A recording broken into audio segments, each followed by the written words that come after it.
मुख्तार अंसारी की रहस्यमयी मौत के पुख्ता सबूत मिले, समय आने पर होगा खुलासा। बताया जा रहा है कि एक दुर्दांत अपराधी को बचाने के लिए मुख्तार अंसारी की धीमा जहर देकर की गई जेल में हत्या। नमस्कार, मैं हूं महेंद्र प्रताप सिंह, आप सभी का आरटी न्यूज में स्वागत है। मुख्तार अंसारी की रहस्यमयी मौत के पुख्ता सबूत हाथ लग गए हैं। समय आने पर इसका खुलासा किया जाएगा। ये बात मुख्तार अंसारी की मौत के बाद आज मुख्तार के भाई सांसद अफजाल अंसारी ने एक प्रेस वार्ता के दौरान बताया कि एक दुर्दांत अपराधी को बचाने के लिए जिस तरह से हमारे भाई मुख्तार अंसारी को जेल में धीमा जहर देकर उनकी हत्या की गई है, इसके तमाम सबूत हमारे पास हैं, जिसे हम सिर्फ माननीय न्यायालय में ही पेश करेंगे, क्योंकि हमें माननीय न्यायालय पर पूरा भरोसा है। हमारे भाई मुख्तार अंसारी को न्याय भी मिलेगा और माननीय न्यायालय द्वारा रहस्यमयी मौत का खुलासा भी होगा।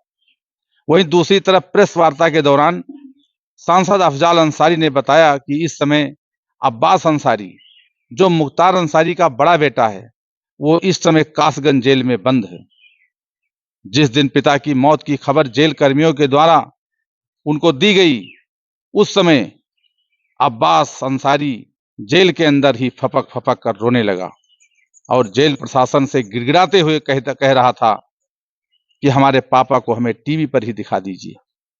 सिर्फ एक झलक पाने को बेताब दिख रहा था अब्बास अंसारी, जिस पर जेल प्रशासन ने मैनुअल का हवाला देते हुए बताया कि हम लोगों को ऐसा कोई आदेश नहीं है, इसलिए हम टीवी पर आपके पिता मुख्तार अंसारी को नहीं दिखा सकते। जिस पर दोबारा अब्बास अंसारी ने निवेदन करते हुए जेल प्रशासन से कहा कि हमें एक अखबार ही मंगवा दीजिए। अब्बास अंसारी को अखबार उपलब्ध कराया गया, जिस पर सारी खबर पढ़ते पढ़ते वो फूट फूट कर रोने लगा और बेहोश हो गया। अफजाल अंसारी ने बताया कि 1 से 2 हफ्ते के अंदर हमारी पूरी कोशिश रहेगी कि मुख्तार के 40वां से पहले ही माननीय न्यायालय के द्वारा बेटे अब्बास अंसारी को जमानत पर छुड़ा लाएंगे। दुर्भाग्य है सबके लिए, देश में कानून और व्यवस्था है। अब्बास कासगंज जेल में बंद हैं। उनकी कई 3-4 मुकदमा तो मऊ में चुनाव के दौरान उनके खिलाफ लिख दिया गया आचार संहिता उल्लंघन का। 2-3 मुकदमे और उनके ऊपर हैं। जब वो नेशनल चैंपियन हुआ था, गोल्ड मेडल मिला था उसको निशानाबाजी में, तो उसने अपने लाइसेंस को, जो यूपी का लाइसेंस था, दिल्ली ट्रांसफ़र करा लिया था। उसमें क्या कमियां रह गई उसको आधार बना के एक मुकदमा, एक वहाँ की लखनऊ की एक ज़मीन को लेके एक मुकदमा, एक गाज़ीपुर की किसी ज़मीन को लेकर मुकदमा, ये सब लिखवाया गया है। ज़्यादातर मामलों में उसकी जमानत हो गई है। 2 मामले ऐसे रह गए हैं जिसमें अभी एप्लीकेशन उसकी हाई कोर्ट में पेंडिंग है। इसमें उसको शामिल कराने के लिए सीधा सा है कि पेरोल का नियम है कि पुलिस कस्टडी में किसी के परिजन की अगर इस तरह से मौत होती है तो उसके दाह संस्कार या मिट्टी में शामिल होने के लिए किसी को दिया जा सकता है। इस आधार पर हाई कोर्ट में दरखास्त दी गई, लेकिन अफसोस ये रहा कि जिस कोर्ट में ये दरखास्त पड़ी और जहाँ सुनवाई होनी थी, चूँकि वो एमएलए हैं इसलिए एमपी एमएलए कोर्ट में ही सुनवाई हो सकती है, तो वो कोर्ट उस दिन बैठी ही नहीं। सुबह में बताया गया कि लंच में बैठेंगे, लंच में बताया गया कि आज जज साहब बैठेंगे ही नहीं। तो जब बैठेंगे नहीं तो डिसाइड नहीं हुआ, और जब डिसाइड नहीं होगा, आदेश नहीं होगा, तो जेल से निकल के आएंगे कैसे? नहीं, ये तो हमारी लीगल टीम इस पे विचार कर रही है। सुप्रीम कोर्ट में एक मैटर ऑलरेडी मुख्तार अंसारी के बेटे उमर ने कर रखा है कि मेरे पिता को यूपी की जेल से किसी दूसरी जेल में शिफ्ट कर दिया जाए। और पहले भी सुप्रीम कोर्ट ने जब पंजाब की रोपड़ जेल से भेजा था मुख्तार को यूपी की जेल में, तो उस वक्त ये डायरेक्शन दिया था कि इसके स्वास्थ्य संबंधी इलाज पर गंभीरतापूर्वक जेल सुपरिटेंडेंट को जिम्मेदारी निभानी है और आवश्यकता पड़े तो कहीं भी भेज के इलाज कराना है। तो वो इस जेल स्टैंड कर रहा सुप्रीम कोर्ट का आर्डर। नया आर्डर जब ये हुआ तो इन्होंने स्टेट को नोटिस की, सुप्रीम कोर्ट ने। स्टेट ने बेअरल्फी दी कि मुख्तार की यूपी के जेल में बहुत ही अच्छी सुरक्षा की व्यवस्था है। क्या क्या व्यवस्था है पूरा विवरण लिख करके दिया। माननीय सर्वोच्च न्यायालय ने उनको डायरेक्शन दिया कि ये जो व्यवस्था है इसकी फिर से समीक्षा किया जाए और आवश्यकता किसी और चीज़ की है तो इसमें और वो सुरक्षा बढ़ाई जाए, और इस दरमियान में उनके स्वास्थ्य संबंधी सुविधाओं पर भी विशेष दृष्टि रखी जाए। उसके बाद ये हुआ है। 8 घंटे और 10 घंटे में व्यक्ति आता है, आईसीयू में भर्ती होता है, आईसीयू से वापस जेल में जाता है, जब वो व्यक्ति चलने फिरने की भी स्थिति में नहीं है। तो ये पूरा वेल प्लान्ड है और पूरी तरह से मिल करके इस तरह से ऐसा किया गया। तमाम बैठा होते तो हमारा ये डिस्टर्ब ना होता। बैठ जाइए, हम बात कर लेंगे आपसे, इनको कहिए बंद करा दें। सर, तमाम नेता सांत्वना देने पहुंचे थे। आज स्वामी प्रसाद मौर्य भी आपके पास आए। स्वाभाविक है, स्वामी प्रसाद मौर्य उत्तर प्रदेश विधानसभा के सदस्य रहे हैं, उत्तर प्रदेश विधानसभा में मंत्री रहे हैं।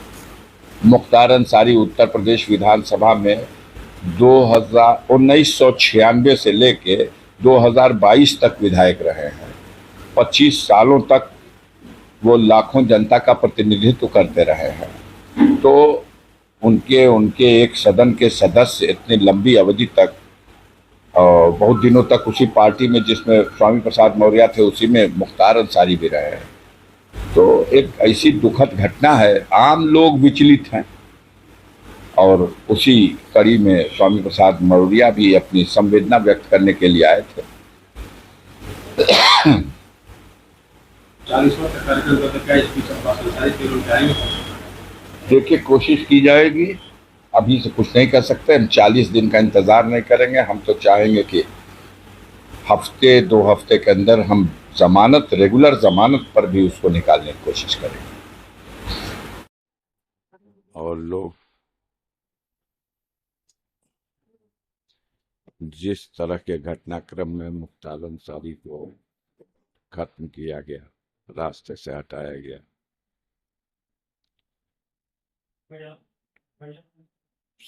समय आएगा तो आप देखिएगा पूरी तरह से हमारे पास पुख्ता सबूत है कि उनको जहर दे करके मारा गया है।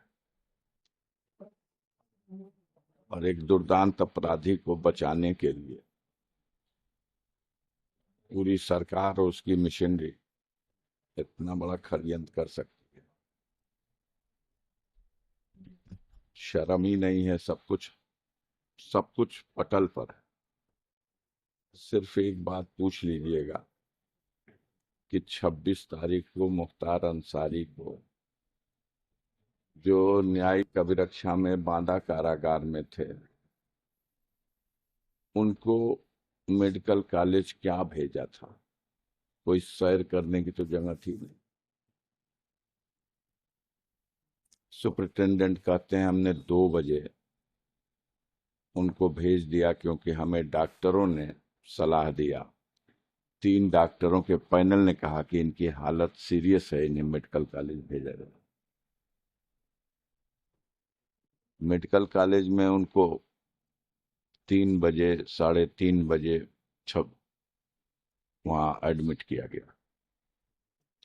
हम लोगों को एक टेलीग्राम पुलिस के माध्यम से रात में 3 बजे के बाद थाने से आके दिया गया, रेडियोग्राम है कि आप तत्काल मेडिकल कॉलेज बांदा पहुंचिए, मुख्तार अंसारी की हालत चिंताजनक है और उन्हें मेडिकल कॉलेज में सुपरिटेंडेंट जेल ने भर्ती कराया।